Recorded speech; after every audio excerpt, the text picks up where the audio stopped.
अच्छा, अब इसमें एक एग्जांपल में आ जाओ, एग्जांपल ए में आ जाओ। जैसे एक मैट्रिक्स मैंने लिया ए, ठीक है ना। अब ये 3/3 ऑर्डर का मैट्रिक्स है, इसका जो डिटर्मिनेंट वैल्यू है वो है 0। डिटर्मिनेंट वैल्यू क्या है? 0।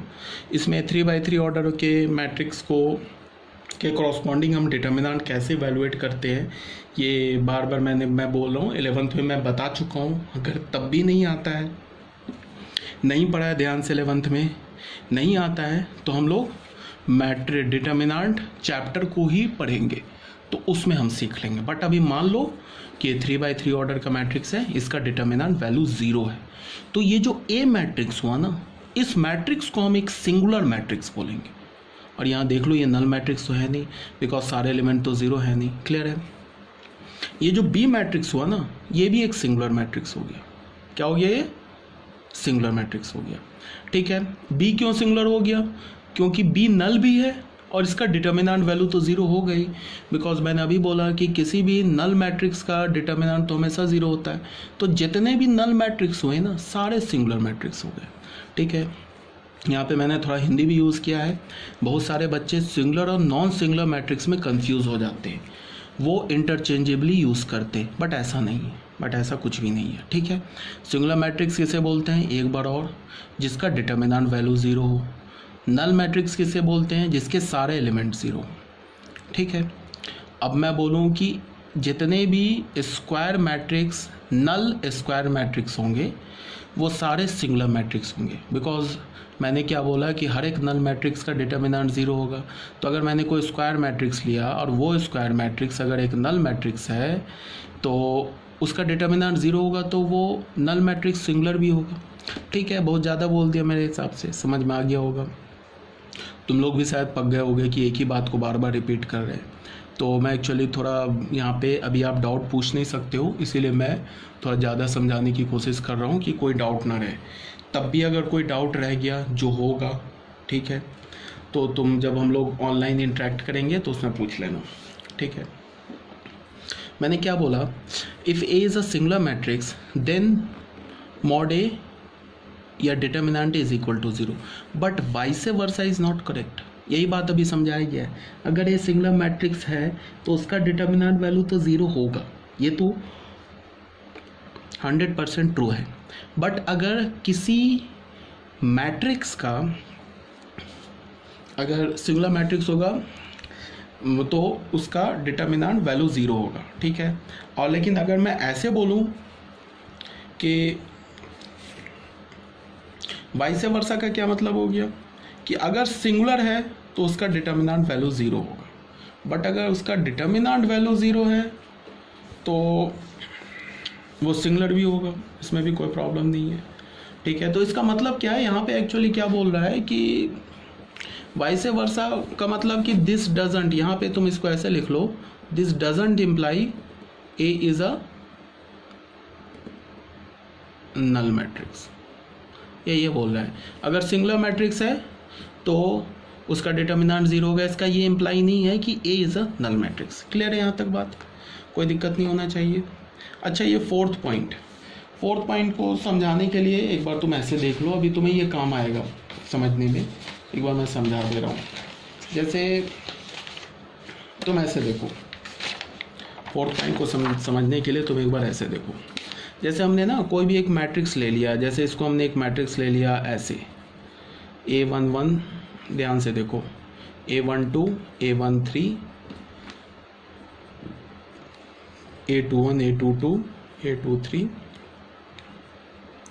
A31, A32, A33, ऐसे हमने ना मैट्रिक्स ले लिया। ठीक है, ये 3/3 ऑर्डर का। अब जरा बिल्कुल इसको ध्यान से देखो, यहाँ पे कुछ वर्ड यूज़ होते हैं, उसको मैं बता दूं। सबसे पहले इस ऐसे जो मैंने डायगनली ये जो स्क्वायर बनाया, इसके एलिमेंट्स को देखो। यहाँ पे क्या है? ये A11 क्या है? ये A11 क्या है?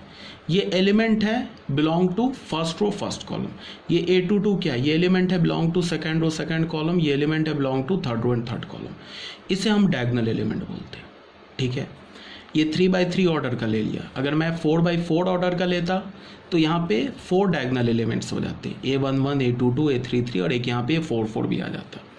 तो इन 3 एलिमेंट्स को हम क्या बोलते हैं? डायगोनल एलिमेंट्स बोलते हैं। पहली बात, डायगोनल में जो भी एलिमेंट्स होंगे उसमें number of rose and number of columns equal होंगे। देख लो, A1 1 है, नंबर ऑफ रो भी 1, नंबर ऑफ कॉलम भी 1, A2 2, नंबर ऑफ रो भी 2, नंबर ऑफ कॉलम भी 2।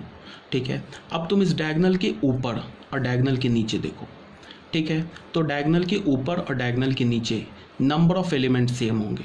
डायगोनल किसके लिए डिफाइंड होगा? हमेशा स्क्वायर मैट्रिक्स के लिए। ये बात याद रखो, जो मैट्रिक्स स्क्वायर नहीं होगा उसके लिए डायगोनल डिफाइंड ही नहीं होगा। और डायगोनल से ऊपर और डायगोनल से नीचे नंबर ऑफ एलिमेंट इक्वल होते हैं, कई बार बोल दिया।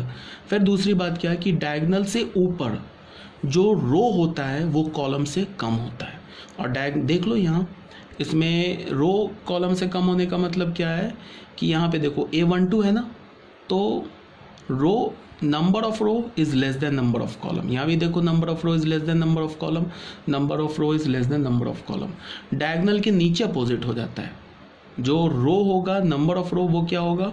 वो नंबर ऑफ कॉलम से ग्रेटर होगा। जैसे A21 देखो, तो 2 इज ग्रेटर देन 1, तो 2 किसे रिप्रेजेंट करता है? रो को, तो यहाँ पे रो क्या होगा? कॉलम से बड़ा हो जाएगा। तो डायगोनल से ऊपर रो इज लेस देन कॉलम और डायगोनल से नीचे रो इज ग्रेटर देन कॉलम, इसको समझना है। तो अभी तक मैंने क्या बोला? फिर से, डायगोनल किस में डिफाइंड होता है? स्क्वायर मैट्रिक्स में। पहली बात, डायगोनल के जो भी एलिमेंट्स होंगे उसमें 4 रोज एंड 4 कॉलम्स होंगे। ठीक है, सॉरी, जो भी डायगोनल के एलिमेंट्स होंगे उसमें number of rose and number of columns equal होंगे। पहली बात, डायगोनल के ऊपर और डायगोनल के नीचे नंबर ऑफ एलिमेंट सेम होंगे। डायगोनल के ऊपर number of row is less than number of column होगा, डायगोनल के नीचे number of column is less than number of row होगा। जैसे मान लो कि एक हमने बी मैट्रिक्स बना लिया 4x4 ऑर्डर का, चलो बना लिया। जैसे हमने बोला A11, A12, A13, A14, ऐसे हमने बना लिया। A21 बना लिया, A22 बना लिया, A23 बना लिया, A24 बोल दिया, A31, A32, A33, A34 बोल दिया, A41, A42, A43, A44 बोल दिया। ऐसे हमने एक, ठीक है ना बात। अब जरा तुम ध्यान से देखो, ये जो एलिमेंट तुम्हें दिख रहा है ना, ये एलिमेंट जो मैं लिख रहा हूँ, ये हमारा क्या हो गया? डायगोनल का एलिमेंट हो गया। ठीक है, इसमें देखो रोज एंड कॉलम क्या हो गए? इक्वल हो गए। A11, A22, A33, A44। इसके ऊपर और इसके नीचे देख लो, नंबर ऑफ एलिमेंट सेम होंगे, 3 2 5 6, ऊपर भी 6 नीचे भी 6। ऊपर तुम कोई भी एलिमेंट देख लो इस डायगोनल के ऊपर, वो डायगोनल के ऊपर जो एलिमेंट होगा उसमें रो कॉलम से छोटा होगा, नीचे जो होगा उसमें रो कॉलम से बड़ा होगा। पहली बात।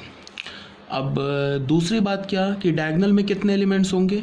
जितने कि इस मैट्रिक्स का ऑर्डर होगा। 4 ऑर्डर है तो 4 एलिमेंट्स होते, 5 है तो 5 एलिमेंट्स होते हैं। यहाँ पे 3 ऑर्डर है तो 3 एलिमेंट्स होंगे। ठीक है, उसके बाद एक और छोटी सी बात तुम देख लो, इस एलिमेंट को और इस एलिमेंट को हम एक दूसरे का कंजुगेट एलिमेंट बोलते हैं।